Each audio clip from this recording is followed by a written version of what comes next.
NASCAR and penalties. A combination like Jeff and Ghislaine, Bonnie and Clyde, and you living in your mom's basement. Pairings that should never be allowed to happen ever, but have proven rock solid through time. So what did NASCAR fuck up this week? Chase Briscoe issued a hefty penalty for Daytona 500 spoiler infraction. Now, Chase Briscoe at the Daytona 500 sat on the pole and finished fourth.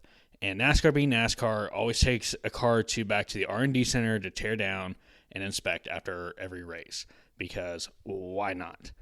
So during that inspection, they found that the spoiler, which is the piece on the back of the car that creates downforce holding the car to the track, they found that that spoiler had been modified compared to how it is supplied by the single source supplier.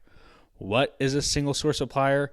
Excellent question. So NASCAR, in an attempt to reduce costs, has dictated certain suppliers to supply certain items to all the teams.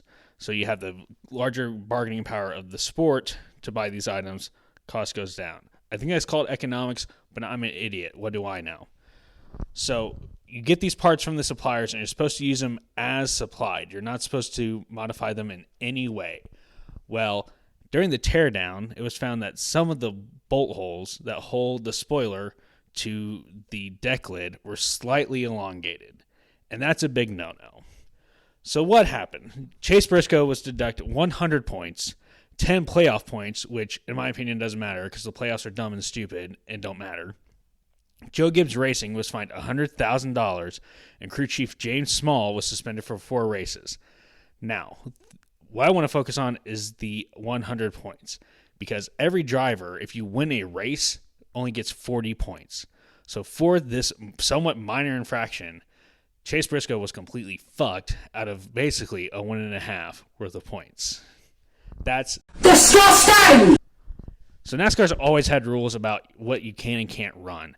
However, if you go back to the glory days of NASCAR, and I'm talking like 70s, 80s, early 90s-ish, you have just these great stories of just blatant cheating by all the drivers. Like Junior Johnson, former driver turned car owner, was known as a cheater. Everyone knew he cheated and was praised for it and was known for that. Darrell Waltrip, who drove for Junior Johnson at one point, was openly talked on the Dale Jr. Download one time of all these cheating stories and how they would, dump out all this lead shot out of the frame rail to lighten their car by hundreds of pounds. And you even have Richard Petty, who famously won his 199th race with an engine that was too large. So all this to say that while, yes, NASCAR tries to make these rules, I think they've gotten off the fucking deep end. To quote the great Darrell Waltrip, these men weren't rule breakers, they were rule makers. And I think that's the attitude NASCAR needs. Moving on to this week's race, the Ambetter 400, these names are dumb. The Ambetter Health 400 at Atlanta Motor Speedway. Now, in the lead up to the race, all the talk was about last year's finish and how the 3 cars finished within 7 thousandths of each other. It was the closest 3-car finish ever in the history of NASCAR. But the talk was also about how Atlanta Motor Speedway has been reconfigured and the pavement's starting to wear out. Reconfigured and worn out. A bit like your mom after that breast augmentation. So let's get into it. On lap 103, the 43 of Eric Jones had a run on the outside lane, but the number 35 of Riley Herbst was in the way. He was up high, going a little slow. And so to go around him, the 43 of Eric Jones tries to go to the middle. However, there was a car-shaped object in the way, being the 17 of Chris Buescher. And so Eric Jones clips the front of Buescher, gets spun down the track. This, in my opinion, is strike 1 for Riley Herbst because you're in the way.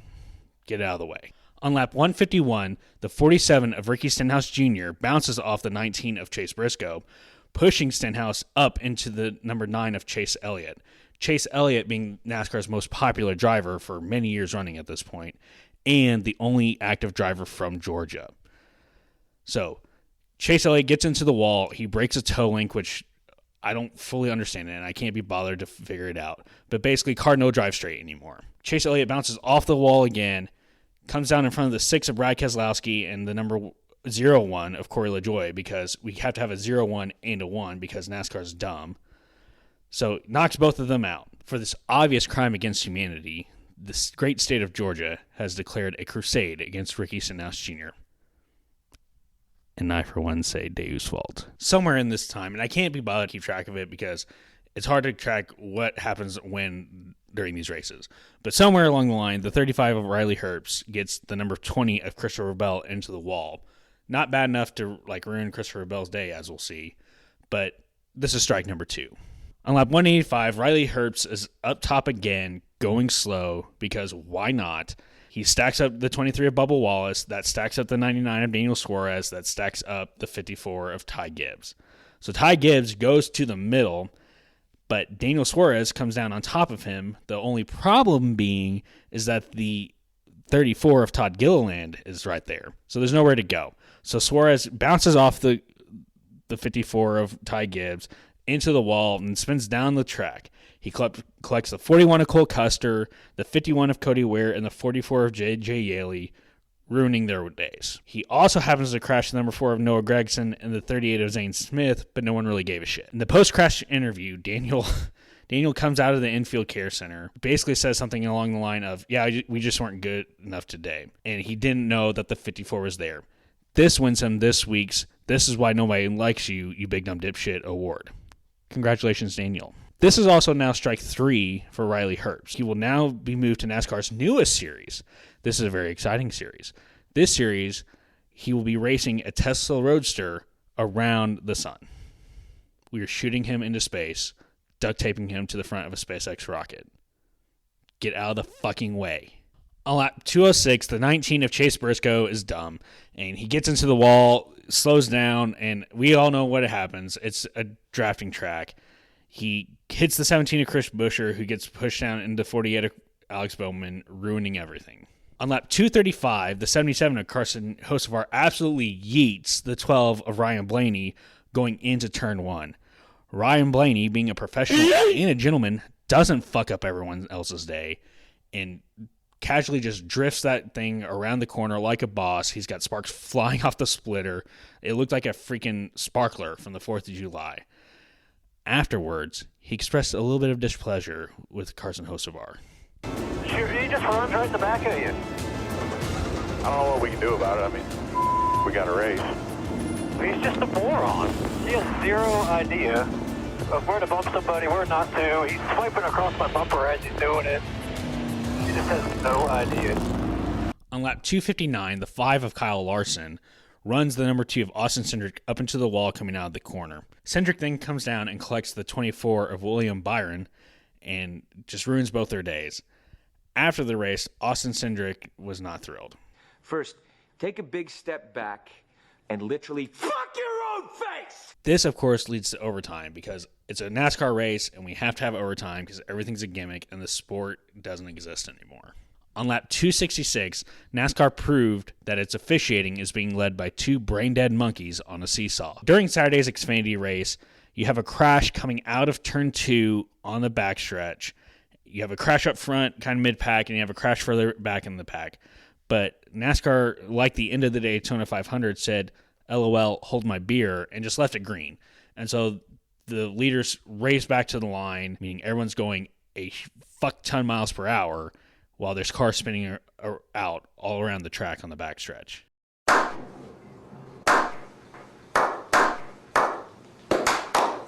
So at the drivers' meeting for the Cup Series race on Sunday, NASCAR admitted they were in fact brain-dead fucking morons.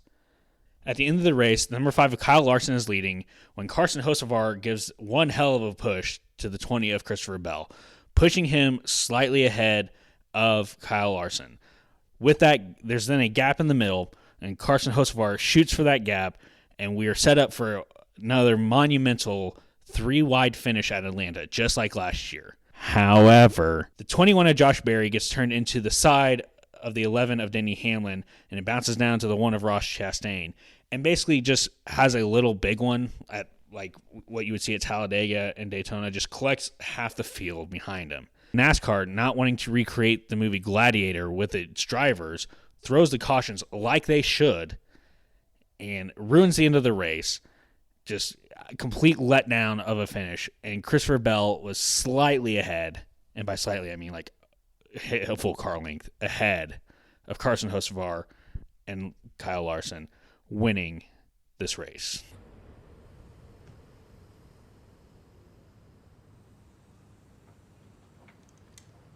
Wow, no. Right, you get him out of it. Go on, fuck off. So Christopher Bell wins. Carson Hocevar, who just had one hell of a race, made all sorts of friends, we'll get to that, finished second, and Kyle Larson came in third. After the race, Carson Hocevar participated in a Maoist struggle session on pit road. So to back up during the race, Kyle Busch flipped off Carson Hocevar for running him up into the wall a couple times during the race, apparently, and said over the radio, quote, "Go tell that 77 that he's done the same fucking move 10 times. I don't care if I wreck the whole fucking field. I'm over him. I'm going to wreck his ass."